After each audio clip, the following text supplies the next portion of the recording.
അങ്ങനെ നമ്മളെല്ലാവരും കാത്തിരുന്ന സൂര്യയുടെ 44ാമത്തെ സിനിമ റെട്രോ, കാർത്തിക് സുബരാജ് പടം. നമ്മളെല്ലാവരും സൂര്യയുടെ കംബാക്ക് ആയിരിക്കും, തിരിച്ചു വരവായിരിക്കും എന്നുള്ള വൻ പ്രതീക്ഷയോടെ കാത്തിരുന്ന സിനിമ അങ്ങനെ ഫൈനലി തിയേറ്റേഴ്സിൽ റിലീസായിരിക്കുകയാണ്. ആൻഡ് തിരിച്ചു വന്നോ? വെൽ, ഓഡിയൻസിൻ്റെ ഉത്തരം നോ എന്നാണ്.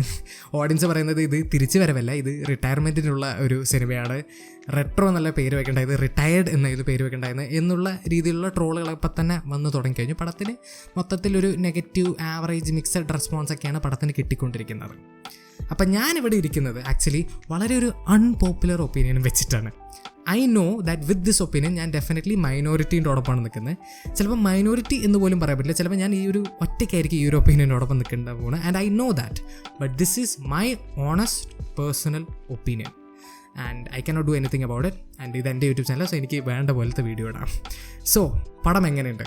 വെൽ, ഞാൻ ഈ പടം എന്ത് പ്രതീക്ഷയോടെ പോയെന്ന് ചോദിച്ചാൽ ഈ പടത്തിൻ്റെ ട്രെയിലർ കണ്ട ആ ഒരു പ്രതീക്ഷയോടെ.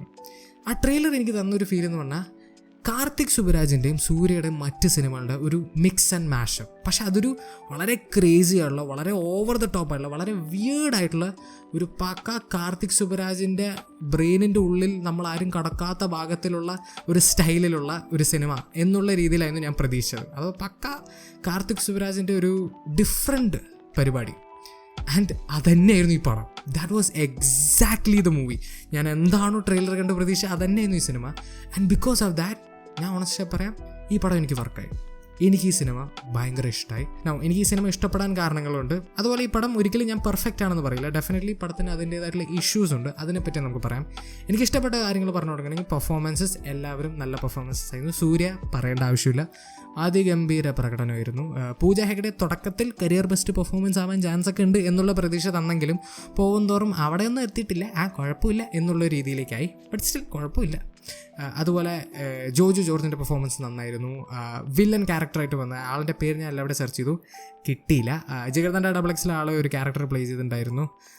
ആൾ നന്നായിട്ട് തന്നെ ചെയ്തു എനിക്ക് ഫീൽ ചെയ്തു. നാസർ, പ്രകാശ് രാജ് ഇവരൊക്കെ പടത്തിലുണ്ട്.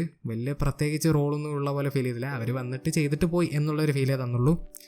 അത് ഡെഫിനറ്റ്ലി ഒരു നെഗറ്റീവ് ആയിരുന്നു. ഒബിയസ്ലി ഇത്രയും വലിയ സീനിയർ ആക്ടേഴ്സിനെ കൊണ്ടുവന്ന് ഇത്രയും ഇമ്പോർട്ടൻസ് കുറഞ്ഞ റോൾ കൊടുക്കുക എന്ന് പറഞ്ഞാൽ that's kind of sad. Especially Karthik സുബരാജിനെ പോലത്തെ ഒരു ഡയറക്ടറിൽ നിന്ന് അത് ഞാൻ പ്രതീക്ഷിച്ചില്ല. ആൻഡ് ഇതിൽ എനിക്ക് ഏറ്റവും എടുത്ത് പറയേണ്ടത് ജയറാമിൻ്റെ ക്യാരക്ടറായിരുന്നു. Jayaram is one of the best actors in Malayalam, അന്നും ഇന്നും. അത് എല്ലാവർക്കും അഗ്രി ചെയ്യാൻ പറ്റുന്ന എൻ്റെ വിശ്വാസം. അപ്പോൾ അദ്ദേഹത്തിന് ഇങ്ങനത്തെ ഒരു കോമഡി സൈഡ് റോളിൽ കാണുന്ന എനിക്ക് ചെറിയ സങ്കടമുണ്ട്. ആൾ നന്നായി ചെയ്തു, he did A great job. അവിടെ ഇവിടേക്കായിട്ടൊക്കെ ചിരിക്കാനും കുറച്ച് പരിപാടികളുണ്ട്. ബട്ട് ഇങ്ങനത്തെ റോളിൽ ആളെ കണ്ടതിൽ എനിക്ക് നല്ല സങ്കടമുണ്ട് man. I really hope he has an actual comeback. Abraham മോസ് ഒരു പരിധിവരെ കംബാക്ക് ആണെന്നൊക്കെ വേണമെങ്കിൽ പറയുമെങ്കിൽ പോലും അതല്ല ആള്. He is something much more than that man. Making wise the movie is great. Cinematography, colour grading, editing, visually and audio wise പടം അതിഗംഭീരമായിരുന്നു. ബട്ട് സ്റ്റിൽ അവിടെ ഇവിടെ കയറ്റൊക്കെ കുറച്ച് പോരായ്മകളുണ്ട്. ഫോർ എക്സാമ്പിൾ വിഷ്വൽ എഫക്ട്സിൻ്റെ കാര്യങ്ങൾ അവിടെ ഇവിടെ കയറ്റൊക്കെ നന്നായി പാളിപ്പോയി. അതുപോലെ ഡബ്ബിങ്ങിലും നല്ല പാളിച്ചകൾ അവിടെ ഇവിടെ ഉണ്ടായിരുന്നു. അതൊക്കെ നല്ല ഡിസ്ട്രാക്റ്റിംഗ് ആയിട്ട് തന്നെ എനിക്ക് ഫീൽ ചെയ്തു. അതുപോലെ ഓഡിയോ ഡിപ്പാർട്ട്മെൻറ്റ് പറയുമ്പോൾ എടുത്ത് പറയണം, സന്തോഷ് നാരായണൻ്റെ BGM ഒന്നും പറയില്ല, കിടിലം വർക്ക് തന്നെയായിരുന്നു. പക്ഷേ എനിക്ക് ഫീൽ ചെയ്ത കാര്യമാണ് ചില ഭാഗങ്ങളിൽ his music was not up to par. അഥവാ ചില scenes like in itself were great scenes, പക്ഷേ ആളിൻ്റെ മ്യൂസിക് ആ സീനിൻ്റെ ആ ലെവലിലേക്ക് എത്തിയില്ല എന്ന് എനിക്ക് ഫീൽ ചെയ്തു. അതേസമയം ചില സീന് ആളിൻ്റെ മ്യൂസിക് രക്ഷിച്ചു എന്ന് ഞാൻ പറയാൻ തരാം. അപ്പോൾ മൊത്തത്തിൽ ഓവറോൾ എടുത്ത് നോക്കുമ്പോൾ കിടിലം വർക്ക് തന്നെയായിരുന്നു. അതുപോലെ ഈ പടത്തിൽ എനിക്ക് കുറേ മൊമെൻറ്റ്സ് ഉണ്ട് മാൻ. ലൈക്ക് ഫസ്റ്റ് ഹാഫിൽ എസ്പെഷ്യലി മാൻ, ഞാൻ ഓണസ്റ്റ് പറയാം, ഈ പടത്തിൻ്റെ ഫസ്റ്റ് ഹാഫ് ആരൊക്കെ എന്തൊക്കെ പറഞ്ഞാലും എനിക്ക് ഗംഭീരമായി തോന്നി. ഞാൻ വളരെ എൻഗേജ്ഡ് ആയിരുന്നു, കംപ്ലീറ്റ്ലി ഇമേഴ്സ്ഡ് ആയിരുന്നു. മൊത്തത്തിൽ ആ ഒരു കാർത്തിക് സുബരാജിൻ്റെ ആ ഒരു പരിപാടി എനിക്ക് വർക്കായി, എനിക്ക് ക്ലിക്കായി. ഞാൻ അതുകൊണ്ട് കംപ്ലീറ്റ്ലി ഇമേഴ്സ്ഡ് ആയിരുന്നു. First half was incredible in my opinion. Second ഹാഫിൽ പടം ഡെഫിനറ്റ്ലി ഡൗൺ ആവുന്നുണ്ട്. അതിന് കാരണങ്ങളും ഉണ്ട്, അത് ഞാൻ പറയാം. ബട്ട് സ്റ്റിൽ ആൾക്കാർ പറയുന്ന അത്രയ്ക്ക് രീതിയിൽ എനിക്ക് ആ സെക്കൻഡ് ഹാഫ് ഡൗൺ ആയി തോന്നിയില്ല. Second half still had like few moments. അതുപോലെ കുറച്ച് ഇൻട്രസ്റ്റിംഗ് കാര്യങ്ങളുള്ളതുകൊണ്ട് I was still interested. I still liked the second half. ബേസിക്കായി പറഞ്ഞാൽ പടം മൊത്തത്തിൽ കഴിഞ്ഞപ്പോൾ ഞാൻ സാറ്റിസ്ഫൈഡ് ആയിരുന്നു. എനിക്ക് നല്ല ഇഷ്ടപ്പെട്ടു പടം. എനിക്കൊരു ഗംഭീര സിനിമയായി തോന്നി. And that's my opinion. But ഈ പടത്തിലെ കുറേ മൊമെൻറ്റ്സ് മാൻ, എനിക്ക് എടുത്തു പറയേണ്ട ഒരു മൊമെൻറ്റ്, ഞാൻ കൂടുതൽ ഡീറ്റെയിൽസിങ് ആണല്ലോ കാരണം സ്പോയിലേഴ്സ് ആവും. ബട്ട് ഒരൊറ്റ മൊമെൻറ്റ് ഞാൻ പറയാം. പടത്തിൻ്റെ തുടക്കത്തിൽ ഒരു മാരേജ് സീക്വൻസ് ഉണ്ട്, ഒരു 15 മിനിറ്റ് വൺ ഷോട്ട്. എൻ്റെ പൊന്നാളി, ഒരു ഗംഭീര സീക്വൻസ് ആയിരുന്നു. വളരെ ഇൻറ്റൻസ് ആവും, വളരെ ഫണ്ണായിട്ടുള്ള വളരെ രസമുള്ളൊരു സീനായിരുന്നു അത്. That scene making wise it was marvellous. Overall easily one of the best sequences in the whole movie എന്ന് ഞാൻ പറയുന്നത്. Maybe the best sequence. അങ്ങനത്തെ കുറേ മൂമെൻറ്റ്സ് ഈ പടത്തിലുണ്ട്. ഞാൻ കൂടുതൽ ഡീറ്റെയിൽസ് കയറില്ല. ബട്ട് അതുപോലെ സൂര്യൻ്റെ കുറേ എലവേഷൻ മൂവ്മെൻറ്റ്സ് ഉണ്ട്. സോ സൂര്യ ഫാൻസിന് ഡെഫിനറ്റ്ലി തിയേറ്ററിൽ പോയിട്ട് ആർമാദിക്കാനുള്ള പരിപാടികൾ അവിടെ ഇവിടെ കയറ്റൊക്കെ. അങ്ങനെ മൊത്തത്തിൽ ഒരു എൻഗേജിങ് മൂവി ആയിട്ട് എനിക്ക് ഫീൽ ചെയ്തത്. ബട്ട് സ്റ്റിൽ പടത്തിൽ ഇഷ്യൂസ് ഉണ്ട്. ഓൾറെഡി പറഞ്ഞ പോലെ ഡബ്ബിങ്, വിഷ്വൽ എഫക്ട്സ്, അതുപോലെ വളരെ ലെജൻഡറി ആക്ടേഴ്സിനെ കൊണ്ടുവന്നിട്ട് ഇതുപോലത്തെ ഇമ്പോർട്ടൻസ് കുറഞ്ഞ റോൾ കൊടുത്ത് കാർത്തിക് സുബരാജിൽ നിന്ന് പ്രതീക്ഷയല്ല. ഈ ഇഷ്യൂസൊക്കെ മാറ്റി നിർത്തി കഴിഞ്ഞാൽ ഈ പടത്തിലെ ഏറ്റവും വലിയ ഇഷ്യൂ, ഏറ്റവും വലിയ നെഗറ്റീവ് എന്ന് പറയുന്നത് ഈ പടത്തിൽ മൊത്തത്തിലൊരു റഷ്ഡ് വൈബാണ്.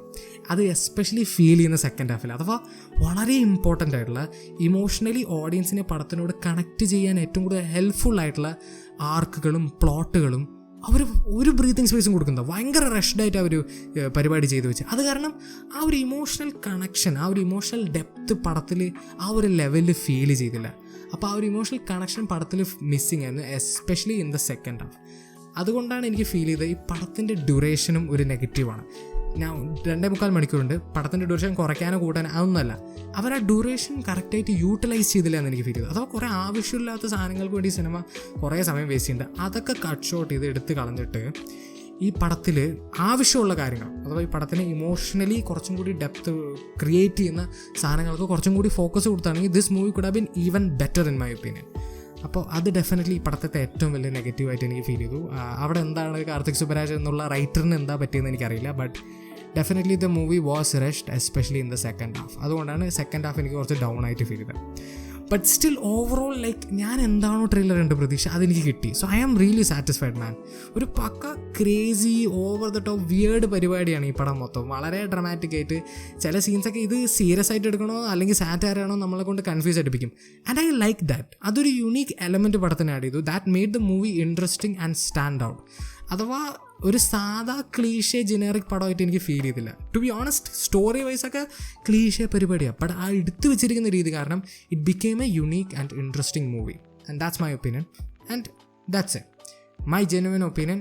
I love the movie. നിങ്ങൾ ഈ സിനിമ കണ്ടവരാണെങ്കിൽ നിങ്ങളുടെ ഒപ്പീനിയൻ കമൻറ്റ് സെക്ഷനിൽ ഡ്രോപ്പ് ചെയ്യാൻ മറക്കരുത്. ആൻഡ് വീഡിയോ ഇഷ്ടപ്പെട്ടെങ്കിൽ ലൈക്ക് ചെയ്യുക, ഷെയർ ചെയ്യുക, സബ്സ്ക്രൈബ് ചെയ്യുക, നോട്ടിഫിക്കേഷൻ അമർത്താൻ മറക്കരുത്. And I will see you guys in the next video. Bye by.